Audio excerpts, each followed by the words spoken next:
Olá pessoal, já estava com saudade de vocês, demos um intervalo de uma semana, mas já retornamos à nossa videoaula.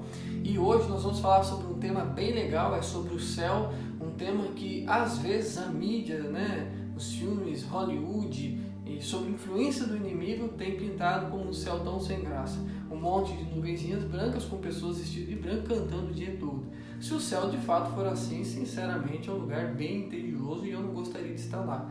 Mas o céu e o paraíso que a Bíblia revela é diferente. É um lugar de extrema felicidade, de afazeres muito gostosos. E hoje nós vamos aprender um pouco mais sobre este paraíso. Vamos lá? Muito bem, a primeira informação que a Bíblia nos traz está no livro de João, no capítulo 14, do verso 1 ao 3.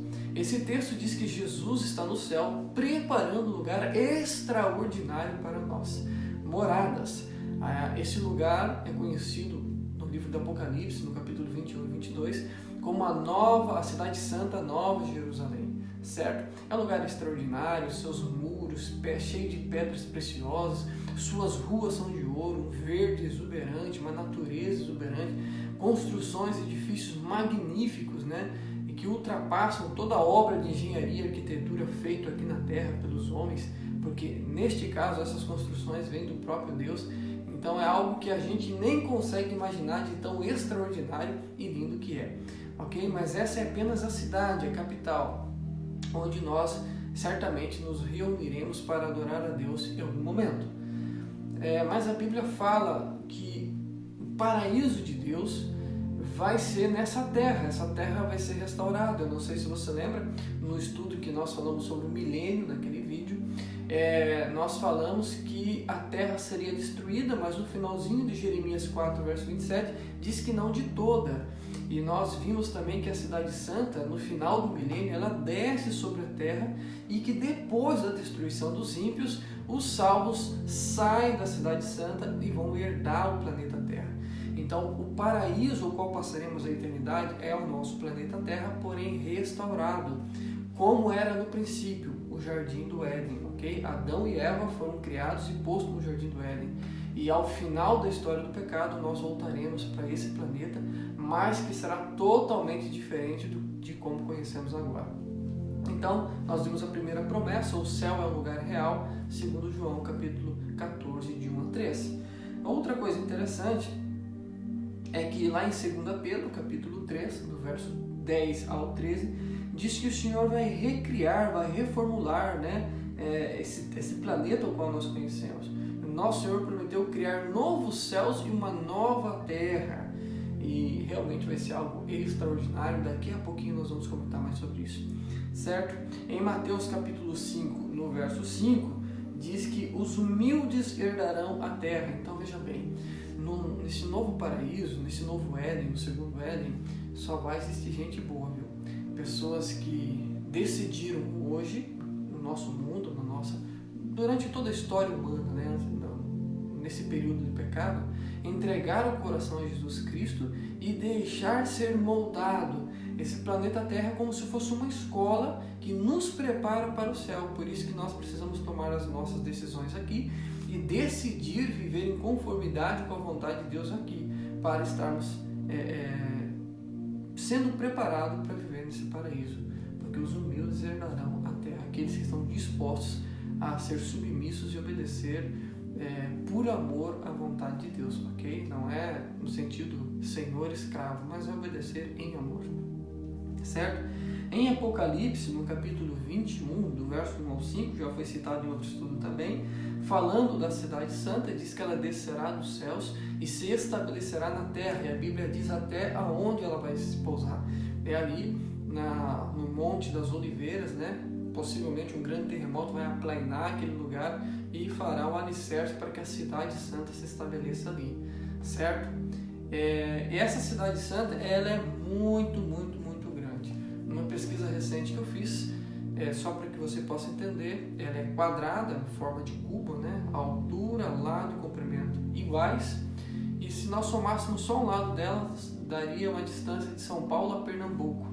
Então, para que você entenda que é bem grande essa cidade, é gigante, é uma capital gigante, onde certamente caberá todos os salvos, ok? Que são bilhões também. Muito bem. Ainda no livro de Apocalipse, nos textos que eu citei, fala que algumas coisas interessantes, né? Por exemplo, que o mar não existirá, não significa que o mar, o litoral, as praias não existirão, senão os surfistas não vão querer ir para o céu, né? Mas o mar aqui é porque João estava preso na ilha de Patmos e o mar separava ele do continente. Então a terra possivelmente vai voltar a ser como era no princípio no Éden, aquilo que as pessoas chamam de Pangeia, né? Um único bloco de terra. Haverá sim as divisas litorâneas, porque o Senhor estabeleceu os limites entre a terra e o mar lá na criação, certo? Mas não haverá distância entre nós, né? Os continentes não nos separarão. Não haverá, por exemplo, tem pessoas que o familiar mora longe, em outro estado, em outro país, e essa separação, nesse sentido que o mar não existirá, a separação entre as pessoas que se amam não existirão mais. Nesse mesmo capítulo diz que lá não existirá mais morte, nem pranto, nem dor, nem luto, porque as primeiras coisas passaram. Então não mais existirá morte, não terão mais doentes, ninguém mais vai chorar pela tristeza de perder alguém. E neste mesmo capítulo diz algo muito interessante que nós vamos comentar no finalzinho, que Deus mesmo habitará conosco, né? Ainda no livro de Isaías, no capítulo 45, no verso 18, Deus criou esse mundo para que fosse habitado. Então o plano de Deus é que esse planeta, se Adão e Eva não tivessem pecado, deveria encher. Ele dá a ordem a Adão e Eva, né? Crescer e multiplicar, ser fecundo, crescer, multiplicar e encher a terra. Então esse planeta vai seguir o plano original de Deus e ele vai ser totalmente habitado pelos salvos, por aqueles que aceitaram Jesus Cristo aqui neste momento, enquanto um mundo de pecado, ok?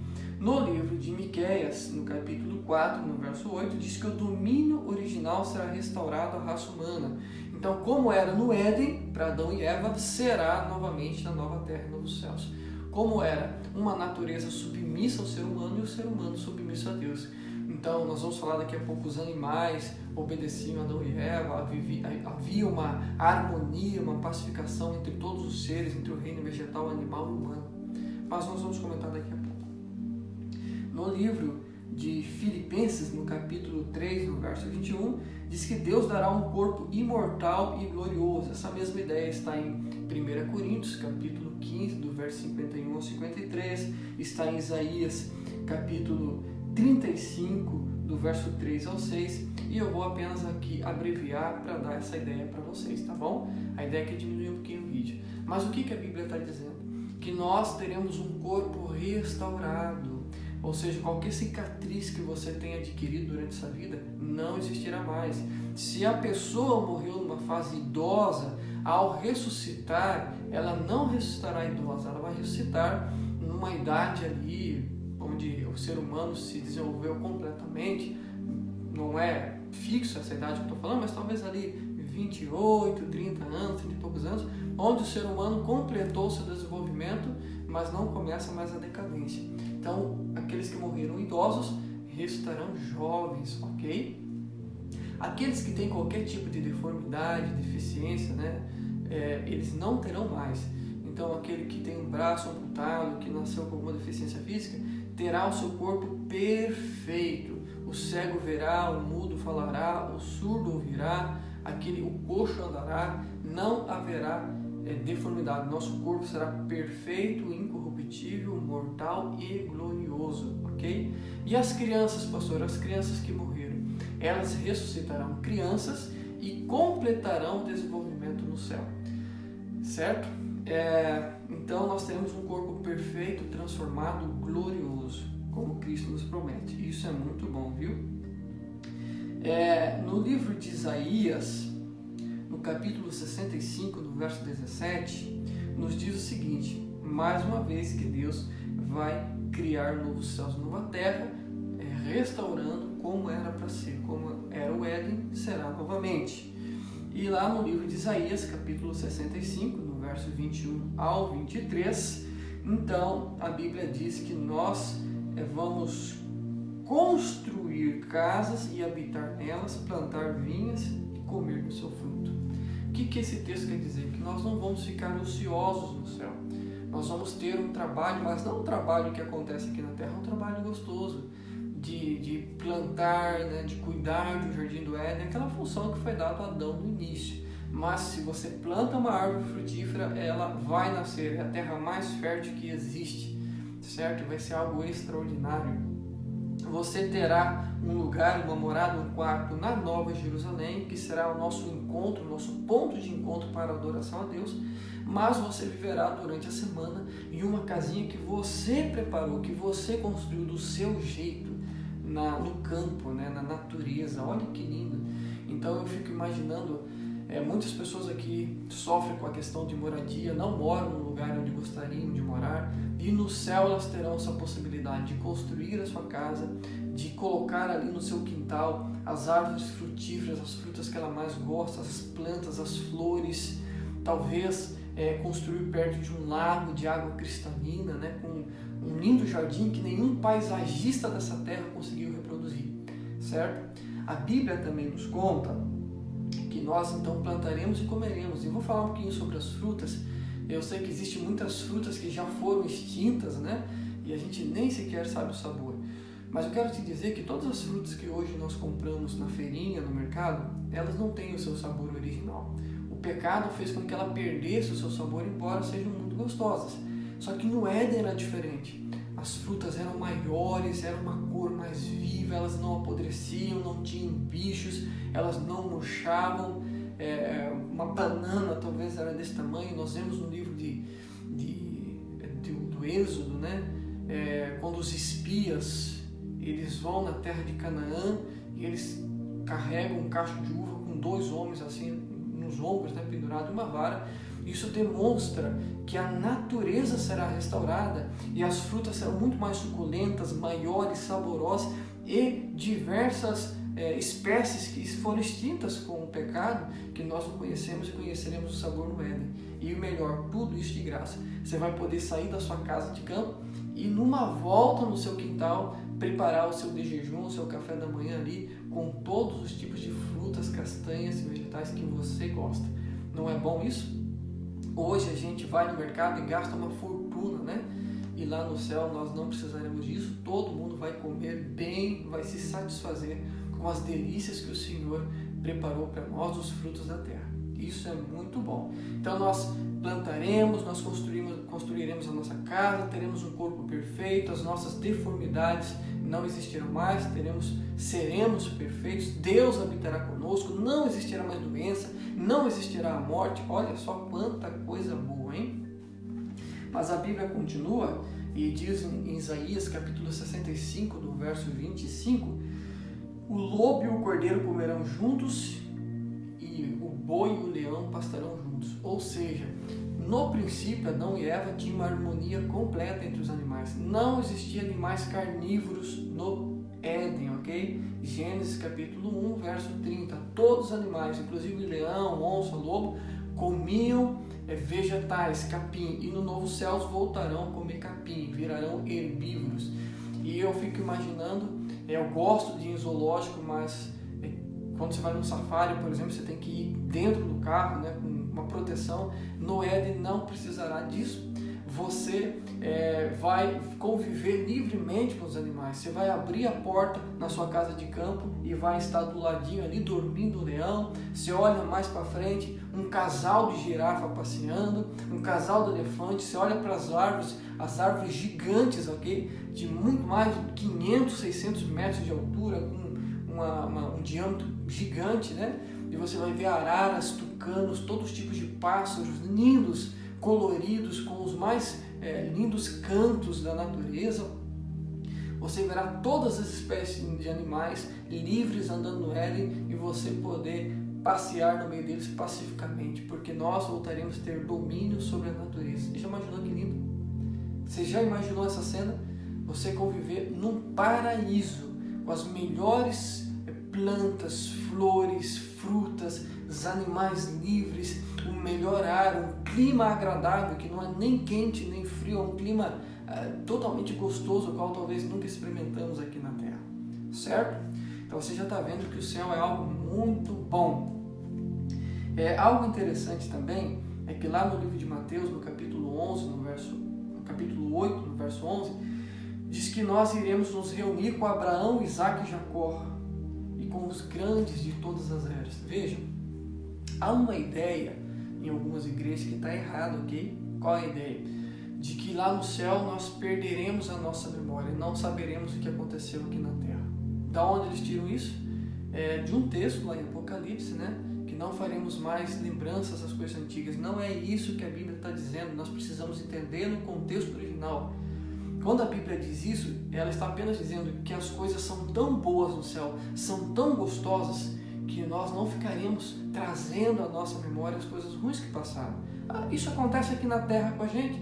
Uma pessoa que perdeu um ente querido, depois que se passou 20 anos, ele não vai lembrar daquela pessoa na mesma intensidade que se lembrava no ano seguinte à sua morte. Então, conforme o tempo vai passando, o nosso foco se dirige às coisas boas, mas nós teremos a lembrança. Se for apagada a nossa lembrança, pensa comigo, nós vamos lembrar de que nós somos pecadores na terra e que Jesus morreu na cruz para nos salvar? Não vamos. É como formar um filho na faculdade e depois apagar a memória dele, faz sentido? E esse texto que nós acabamos de ler, como é que nós vamos reconhecer Abraão, Isaque e Jacó? Me diga. Claramente nós saberemos porque lemos e estudamos sobre esses grandes homens na Bíblia enquanto estávamos aqui. Então a nossa memória não vai ser apagada. Eu vou reconhecer a minha esposa se ela estiver salva, eu vou reconhecer a minha mãe, meu irmão, os amigos, as pessoas, os irmãos da igreja no céu, certo? Minha memória não vai ser apagada. Até porque é por isso que em Apocalipse capítulo 21, verso 5, diz que Deus enxugará dos olhos toda lágrima, porque nós veremos as pessoas que não foram salvas sendo destruídas e certamente nós choraremos porque lembramos dos momentos que passamos na terra. Mas vai ser o último momento que choramos, porque a partir dali todas as coisas se farão novas. Entendeu? Manteremos a nossa memória e nós, conforme o texto que lemos, estaremos com Abraão, Isaque e Jacó. E eu fico imaginando que gostoso é você encontrar pessoalmente Davi, né? Sansão, você encontrar ali Abraão, você encontrar Moisés e você ouvir deles as histórias que hoje nós lemos na Bíblia, mas no viva voz, ao vivo, né? Você encontrar Noé, ele contando ali do dilúvio, como é que foi, vai ser algo extraordinário. Um dia você sentando ali na mesa dentro da Jerusalém, num banquete que Deus preparou a todos os seus filhos, e você sentar do lado de Adão e Eva, olha que coisa extraordinária. E você encontrar pessoas que já morreram, pai, mãe, vós, filhos. Que legal vai ser esse reencontro entre as pessoas que amamos e os grandes homens da Bíblia. Vai ser algo realmente extraordinário. E para você entender a dinâmica desse paraíso de Deus, além de nós termos uma casa na Nova Jerusalém, já vou falar um pouquinho mais sobre ela, uma casa no campo, a harmonia restaurada na natureza, nós não estaremos restritos a esse planeta, mas nós poderemos fazer excursões, né?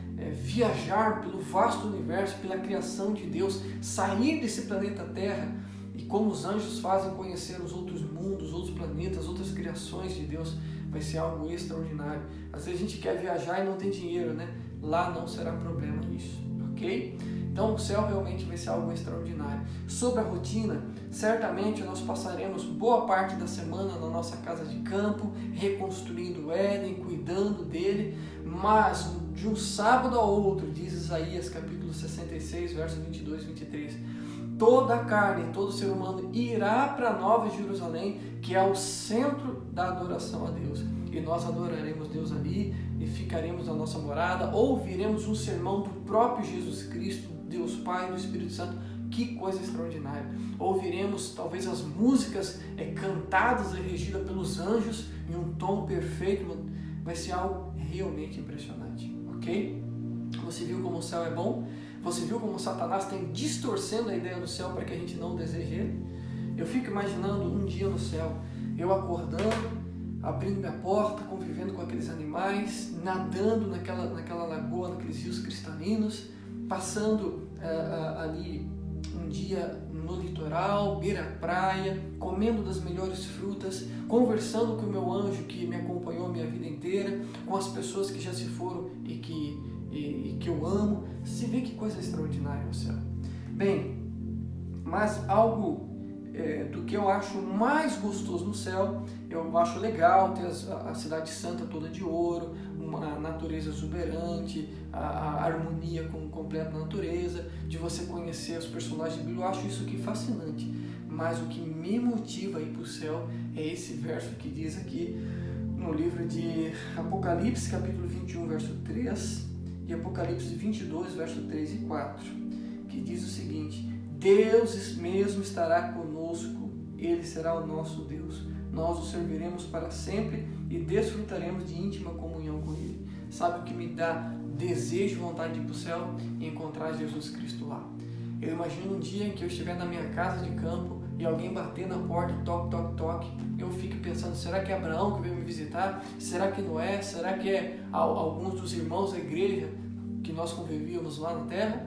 E quando eu abro a porta é Jesus Cristo. E Ele diz, olha, hoje eu vim passar o dia com você.